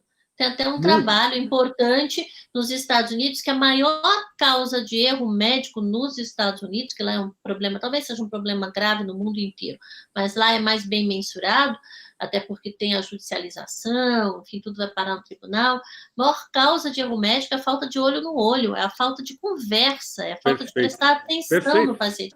Então, essa formação, essa experiência de agora deve mudar a formação dos médicos para que eles se tornem mais humanistas, sei lá por que nome dá? Se a gente pode trazer algo de bom numa pandemia como essa, é exatamente isso. Que as pessoas comecem a enxergar o lado do ser humano. Não existe coisa pior no mundo, não existe nada pior do que você ser internado, você ir para uma unidade de terapia intensiva e não poder ter o contato da sua família, e você, o médico, o profissional de saúde, ser a pessoa mais importante, às vezes, no fim da vida dessa pessoa. Então, as pessoas... O olhar do ser humano nunca foi tão importante como nesse momento. Eu espero que a pandemia ensine isso para todos os profissionais de saúde, principalmente para nós médicos. Nós não somos heróis nem aqui nem na China. Nós somos seres humanos como outro. Quando eu tive a Covid, a única coisa que eu queria era carinho da minha mulher e dos meus filhos e um bom médico para cuidar de mim. Que ligou para o senhor às 2 da manhã, que a gente ficou sabendo. Quando ele ligou às 2 da manhã, eu falei, putz, eu acho que eu estou ferrado mesmo, acho que eu vou... E sabe que você tocou uma coisa muito interessante, de todos os textos, eu preciso falar isso, de todos os textos que eu tive a oportunidade de escrever até agora, na coluna lá do UOL, sobre a pandemia, e foram muitos, né, porque no começo eram diários, acho que o que mais me impressionou, por ignorância talvez, foi uma entrevista que eu fiz com uma profissional da fisioterapia, a professora Vanessa Mendes, e eu fiquei aqui do Hospital São Paulo, só para colocá-la ali na instituição, e eu fiquei muito impressionada, porque, na verdade, eu queria uma lição dela. Começou a ter uma história nos Estados Unidos, que pacientes que iam para ventilador morriam mais ou menos, e eu fui entender, então, o papel do fisioterapeuta dentro da UTI. Nossa, ele é de uma riqueza. Na hora que o aparelhinho apita, quem vai lá salvar a tua vida é esse profissional. E a gente não sabe. Então, a gente está falando, é um profissional. E eu acho que isso em muitas áreas. A gente está prestando mais atenção na importância do rapaz que entrega a minha compra. Isso vale para tudo. Deixa eu colocar uma coisa importante para vocês. Pega a importância da enfermagem. Enfermagem nem se fala. Eu enfermagem, para mim, é Deus. Assim, olha, você sabe qual é o medo deles? Que no final das contas, quando acabar essa pandemia, eles vão voltar a ser considerados limpadores de bunda. Eles não são limpadores de bunda, eles são das pessoas mais importantes que tenham para Também acho. que o que a gente tem feito dentro dos hospitais tenha sucesso. Sem a enfermagem, sem a fisioterapia, sem o assistente social, gente, não existe. Não, e assim... Não existe isso, não existe. Uma vez eu ouvi que os avós eram aquelas criaturas que tornavam a educação dos pais suportável. Eu acho que os enfermeiros são aqueles que tornam o médico suportável, muitas vezes, quando a gente está internado. Desculpa, doutor Sérgio, mas é o que chega, que te aconchega, que fala com a tua família, que dá eu sou notícia. olha, para quem me conhece, eu sou o maior fã de enfermagem. Eu acho que a enfermagem... E toda vez que eu tive que fazer algum procedimento, o rosto mais importante para mim, desculpe meus amigos médicos, e eu sou médico, era a enfermagem me acariciando não do ponto de vista... A gente entendeu. Acariciando do ponto de vista da minha parte psicológica, falando, tudo vai ficar bem, relaxa. Enfermagem. Gente, a gente tem que render a nossa homenagem, brinde aos enfermeiros. Eu já falei, um brinde a todos os profissionais de saúde, mas em especial a vocês, enfermeiras, que são lindas, maravilhosas, enfermeiros, que são lindos e maravilhosos. Enfermeiros também. Nós estamos com dois enfermeiros lindos, maravilhosos, que estão numa situação muito delicada lá no INCOR, e graças a Deus estão saindo dessa... os dois foram extubados, não estão mais entubados, então graças a Deus eles estão saindo dessa. Minha homenagem a vocês dois, vocês são maravilhosos. Eu vou fazer agora uma rodada de encerramento com vocês. Vou começar pela Jaque. Então, assim, dessa travessia e desse papo que fica e o que você deixa aqui como legado desse bate-papo Vitamina, desse primeiro bate-papo Vitamina. Estou super emocionada agora que eu me soltei, porque para mim, para o Maurício, que é o mais jovem de todos nós, isso aqui é água com açúcar. Eu confesso que eu fico vendo uma tela ali, outra aqui, aí uma máquina de fazer doido, porque eu nunca gostei, gente, quem me conhece sabe. Eu nunca gostei de olhar para um celular quando eu converso com um ser humano.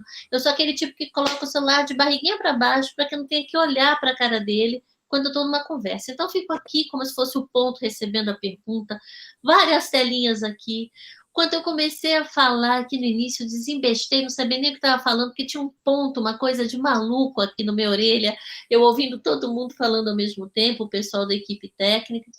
Mas eu queria pedir agora uma rodada para vocês. Estou muito feliz, depois eu me despeço.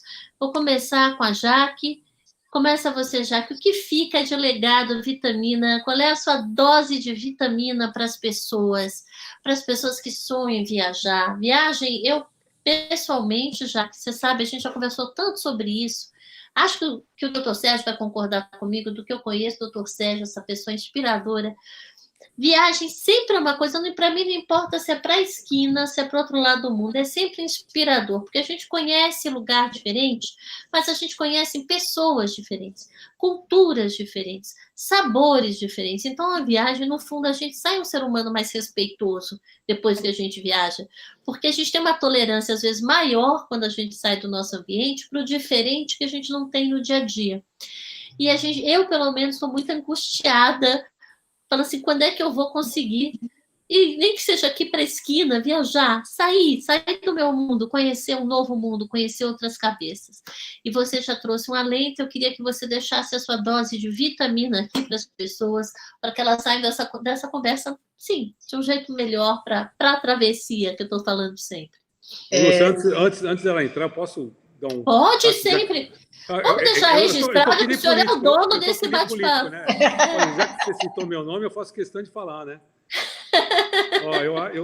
Eu sou um viajador compulsivo em várias vezes, sabe? E viajamos não para escapar da vida, mas para a vida não escapar da gente, né? Isso que eu queria colocar para... Que lindo! Jaque. Ele roubou a minha frase, então, a gente não combinou, mas você roubou a minha frase, agora você me deixou sem palavras. Desculpa, Jaque. Não. Ô, Jaque, e vou aproveitar que tinha uma pergunta para você, outra. Eu não sei quem mandou, porque a pessoa usou pseudônimo. Então, diga. desculpa, já estou quebrando todo o protocolo, então quero uma Diga, despedida. diga, Vai para uma vamos na despedida. pergunta. A pessoa, ela pergunta assim, a gente sabe que você faz a viagem de várias celebridades. Como é lidar com celebridades? Eu não sei se Capes Opa. responde isso e depois você... acho que Eu já sonha emendo, sonhos. Eu acho que eu já vou emendar, eu vou responder e já vou emendar na Por minha favor. despedida. Eu acho que o que ficou para mim de tudo isso é que cada vez mais o que importa nessa vida, o que a gente leva dessa vida é aquilo que a gente experimenta, o nosso legado é aquilo que a gente vive, né? Sendo uma celebridade ou não. Então, eu quero emendar, porque assim, o que a pandemia está trazendo para mim de lição, né, é que a celebridade, eu, você, o Maurício, a enfermeira, o doutor Sérgio, os nossos colaboradores, o pessoal que está no front, todos estamos vivendo a mesma situação. Como dizem, não estamos no mesmo barco, né? Mas estamos atravessando a mesma tempestade. Então, eu acho que esse é o grande legado da pandemia, que a gente consiga entender que somos, eu sempre falo, pecinhas de quebra-cabeça, né? A pecinha do quebra-cabeça, sozinha, ela não tem função nenhuma, né? Por menorzinha que ela seja, mas no todo ela é fundamental, porque se falta aquela pecinha, o nosso olho vai sempre no buraco, né? O quebra-cabeça só fica completo, a beleza da cena do quebra-cabeça só se faz quando a gente tem todas as pecinhas juntas. Então, eu acho que a grande lição desse momento para nós, dessa travessia, é que nós, enquanto seres humanos, consigamos realmente entender que somos parte, elo de uma grande corrente e que sozinhos não somos ninguém. O que a celebridade pode ser, ela tem um pouquinho mais de luz, é aquela pecinha que tem a purpurina, é aquela pecinha que é um pouquinho maior, mas se ela não estiver no contexto de todo o quebra-cabeça junto conosco, ela não tem função nenhuma, sentido nenhum. Então, eu queria deixar essa mensagem para todos vocês, que vai passar, com certeza vai passar, e que nós possamos sair desse momento de desafio mais sábios, né? Que a gente possa aproveitar para realmente aprender a lição que a pandemia traz para cada um de nós, porque eu acho que ela traz uma lição coletiva, mas para cada um de nós, com certeza, ela traz um desafio que precisa ser ultrapassado e que nós possamos entender essa mensagem e sair mais fortes, mais sábios, mais resilientes, com certeza. É isso, Lúcia. Obrigada. Janaína. Bom, você vai me perguntar? Não, vou deixar você falar qual é a sua vitamina que você pode oferecer para as pessoas que estão nos assistindo e quem assistir depois, que você gostaria, o recado eu não gosto, mas assim, a sua contribuição nessa travessia. Bom, eu, assim que acabar e tiver segurança, o meu maior sonho é entrar na água do mar.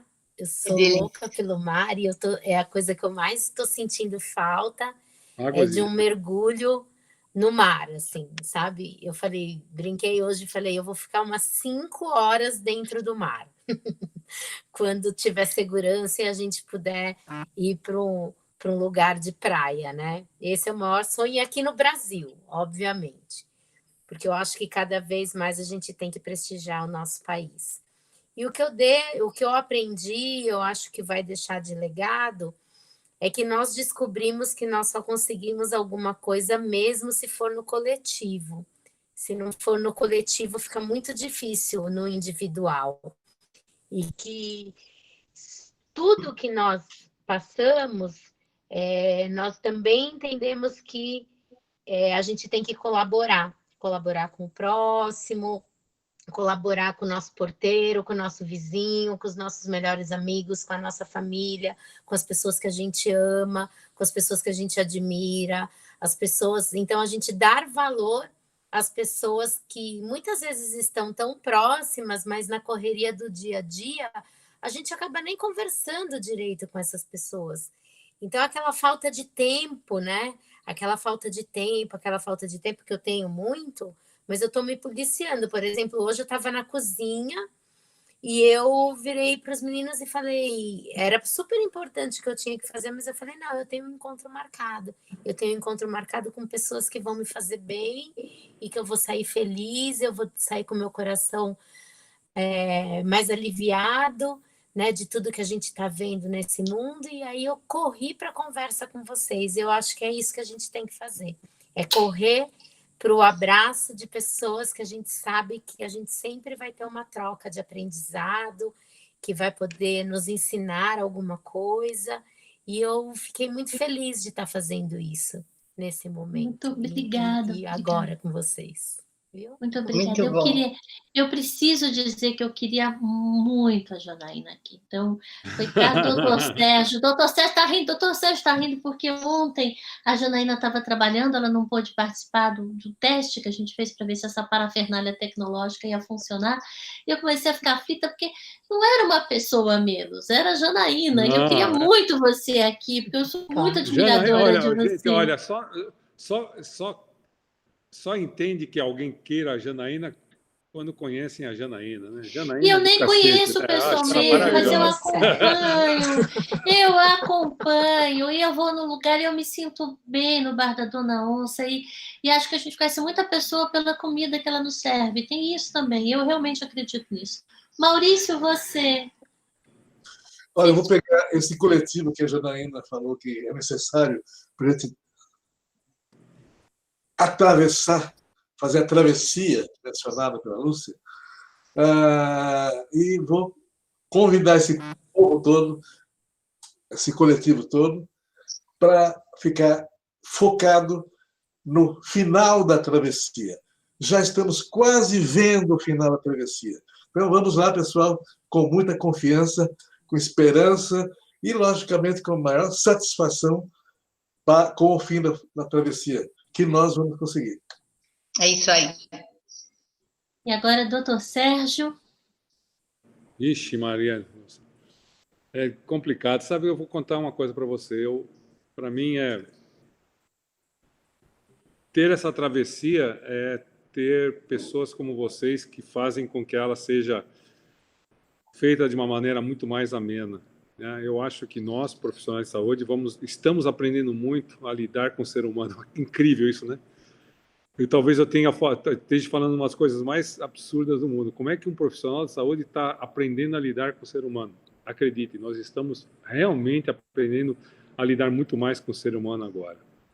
Então, eu queria agradecer pessoas como vocês, todos genericamente aqui, por nos fazer tão felizes numa situação dessa. Eu vou contar, se eu enumerar as coisas que aconteceu comigo, trabalhando, e quando eu estava com a Covid, né, você estava contando a história do Maurício e da prisão dele, e quando uma vez eu falei que no 5º, 6º dia da minha Covid, eu sentia que eu tinha um alien dentro de mim, e é isso que eu senti realmente, eu senti que eu tinha um corpo estranho, esquisito pra caramba dentro de mim. Eu vou contar uma história rapidíssima para vocês. Por favor. Que eu, no 5º dia que eu fui positivo e estava com a Covid, eu falei para minha esposa, eu preciso beber um vinho, né? Não, mas como assim? Eu preciso beber uma taça de vinho. Ok. Nunca mais eu faço isso, gente, juro por Deus, porque eu não sei se foi coincidência ou não, foi sacanagem de alguém, mas foi o dia que eu mais passei mal, foi o dia que eu bebi o vinho durante a Covid. Então eu falei, eu nunca mais misturo doença com vinho, deixo o vinho para ocasião especial e não para uma situação dessa. Então, eu ouço o Maurício é uma pessoa que, veja, o que eu te falei, eu conheço o Maurício há 37 anos, o Maurício é parte da minha vida, parte da vida da minha família. Meus filhos cresceram com o Maurício. Eu vejo a Jana é uma pessoa que ela traduz para mim o que há de bom na gastronomia. Não na gastronomia. A gastronomia, comer bem é uma coisa, mas fazer bem para o ser humano é muito importante. É outra. É outra. E a Jaque trazendo as sensações importantes de nós podermos fazermos aquilo que a gente gosta, né? Eu concordo com a Jana sabe que eu falei sobre isso no passado. Eu saindo da pandemia, eu quero continuar fazendo o meu trabalho. Você sabe que nós, alguns profissionais de saúde, eu sou incluo nisso, nós somos obrigados a não abrir mão das nossas férias, mas as minhas próximas férias eu quero o Brasil. Eu gosto muito de lugares no Brasil. Eu falei até um lugar que eu amo no Brasil, que é o Alter do Chão, e continuo falando. Eu faço questão de ir com a Jana lá para o Alter do Chão. Mas eu falo isso para uns amigos meus e continuo falando para meus amigos de companhia aérea. Para quem não sabe, eu sou um cara que a medicina me fez viajar muito. Eu tô doido para entrar no avião, você acredita? Para colaborar Não, eu também. Juro. Avião, barco, trem, ônibus, qualquer coisa. Porque eu quero ajudar. Gente, todas as viagens que eu posterguei, eu não pedi. Pode ser uma coisa ridícula da minha parte. Eu não pedi reembolso da minha viagem. Eu posterguei minha viagem. Isso. Eu posterguei Muito meu bem. pensamento, meu sonho. Muito bem.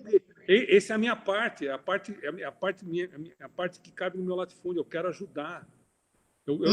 O pessoal me ligou assim: o que eu faço com a tua passagem? Adia. Isso aí. Está sendo adiado. Tá? Então, Jaque e Jana, eu falei que a primeira coisa que eu queria é ir para um lugar no Brasil, qualquer lugar. Gente, a primeira coisa que eu quero é entrar num avião. Olha que coisa maluca isso, né? Vamos fazer um grupo. Jana, eu juro, Jana, eu quero ver a Nega. Sabe quem é a Nega? Quem é a Nega?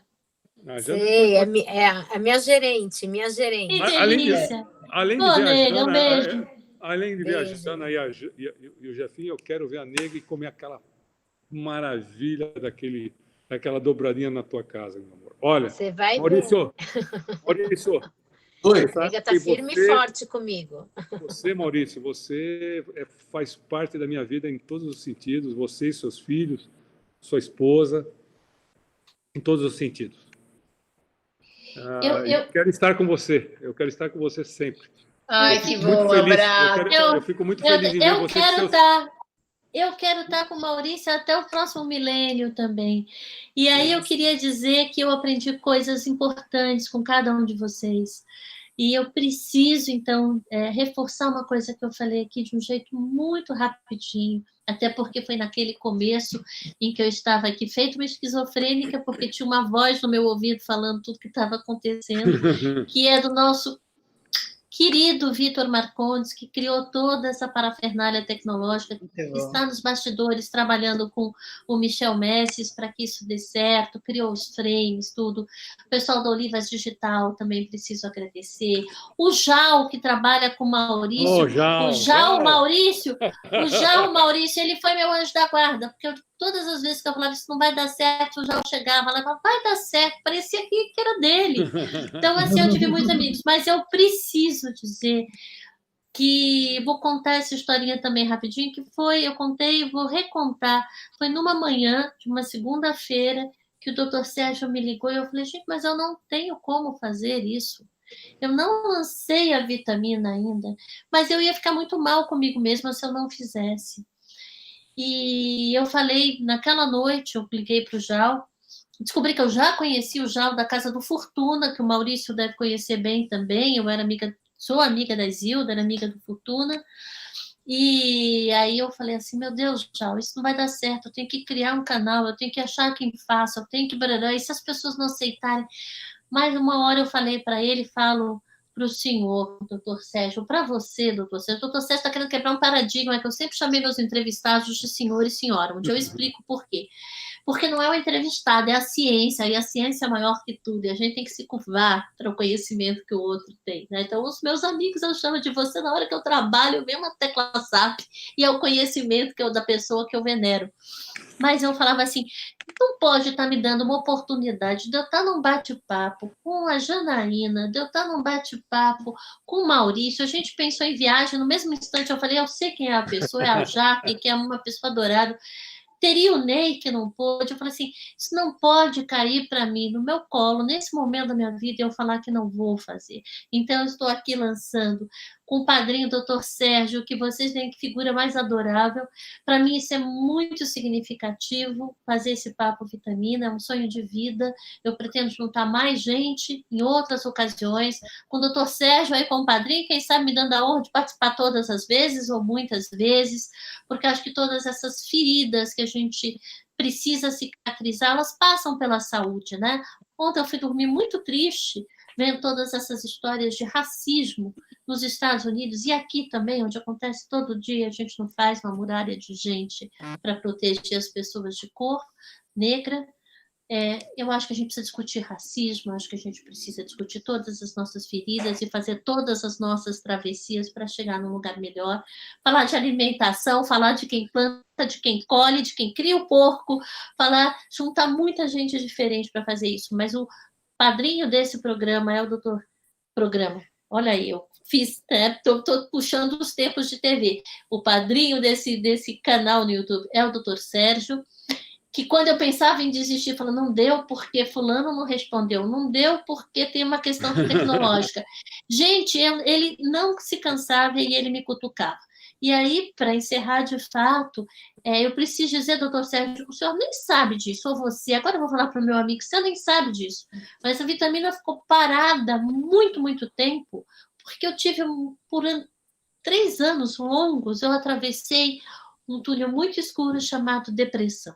Então, eu saí da Abril, eu comecei no UOL, eu criei a vitamina, esse logo, que, aliás, obrigada, também preciso agradecer, estou que nem ganhadora de Oscar, porque estou me sentindo uma ganhadora de Oscar com essa gente. O Thiago Lira, que é um artista pernambucano da melhor qualidade, que trabalhou comigo na Abril, que criou toda a comunicação visual da vitamina, isso estava parado. E eu fiz essa travessia, eu cheguei no final, eu já estou bem faz um bocado de tempo. E deixei a vitamina na gaveta. E veio esse homem, sem saber de nada disso, porque quando as coisas precisam acontecer, elas acontecem. Ele vem e me cutuca e me faz tirar esse projeto da gaveta que ficou os meus 3 anos. E se eu sair dessa escuridão em 3 anos, qualquer um sai, a gente pode sair para de qualquer lugar para ir para um lugar melhor. Queria agradecer muito vocês, dizer que o Papo Vitamina vai se repetir, a gente está só acertando uma grade de horários. Maurício, eu morei na rua atrás da sua e nunca tive coragem de tocar a campanha da sua casa. Uma vez o Duda Teixeira, que começou comigo carreira, era repórter, daí virou editor da Veja, foi fazer um perfil, Páginas Amarelas por você, eu falava para o Duda, me fala a hora que eu vou passar na frente, assim como quem não quer nada, caminhava, sempre olhava para aquele muro azul, assim, era azul pelo menos, na sua casa. Uma hora ele vai sair, eu vou ver o Maurício de Souza de perto, e olha isso, eu estou com o Maurício de Souza, graças ao doutor Sérgio Timerman, Jaque Dalal, que já me deu oportunidades lindas na vida de lives também. Janaína, você é a mulher parruda. Para mim, você é a dona onça. Que todas nós sejamos um pouco onças também. Nós vamos fazer essa travessia. Obrigada para todo mundo. Beijo, gente. Beijo para todos. Obrigada. Obrigada pela oportunidade. Muito obrigada. Muito obrigada. Muito obrigada. Vamos todos.